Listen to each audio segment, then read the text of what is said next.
आज विज्ञान क्षेत्रात काम करणाऱ्या महिला आणि मुलींचा आंतरराष्ट्रीय दिन आहे. या क्षेत्रातला महिला आणि मुलींचा सहभाग वाढवणं आणि त्यांना समान संधी उपलब्ध करून देणं या उद्देशाने संयुक्त राष्ट्रांतर्फे हा दिवस साजरा केला जातो. चला तर मग या निमित्ताने जाणून घेऊया विज्ञान विश्वात आपली अमिट मोहोर उमटवणाऱ्या महिलांबद्दल. भौतिकशास्त्रात आणि रसायनशास्त्रात नोबेल पुरस्कार मिळवणारी पहिली महिला मादाम मेरी क्युरी. शरीरशास्त्र किंवा वैद्यकशास्त्रात नोबेल पुरस्कार मिळवणारी पहिली महिला गर्टी कोरी. पहिली महिला कम्प्युटर प्रोग्रॅमर म्हणून ओळखली जाणारी महिला ॲडा लव्हलेस. अंतराळात जाणारी पहिली महिला व्हॅलेंटिना तेरेशकोव्हा. आता येऊया भारताकडे. विज्ञान क्षेत्रातली अतिशय महत्त्वाची संस्था असलेल्या इंडियन इन्स्टिट्यूट ऑफ सायन्समध्ये प्रवेश मिळवणारी पहिली महिला कमला सोहोनी.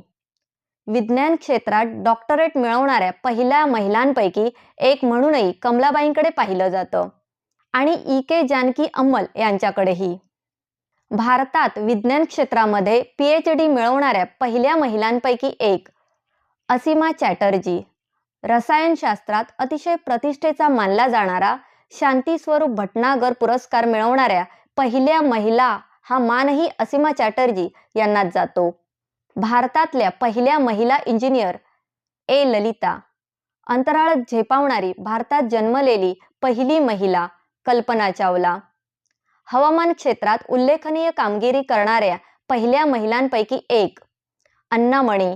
आणि गणित क्षेत्रातलं रामानुजन पुरस्कार मिळवणाऱ्या पहिल्या भारतीय महिला नीना गुप्ता. अशाच विज्ञानाच्या इतर शाखांमध्ये यशोशिखरावर गाठणाऱ्या महिलांबद्दल आम्हाला सांगा. आणि जाता जाता एक प्रश्न, 2 वेगवेगळ्या शाखांमध्ये नोबेल पुरस्कार मिळवणारी आत्तापर्यंतची एकमेव व्यक्ती ही महिला आहे. तिचं नाव आम्हाला कॉमेंट बॉक्समध्ये नक्की सांगा.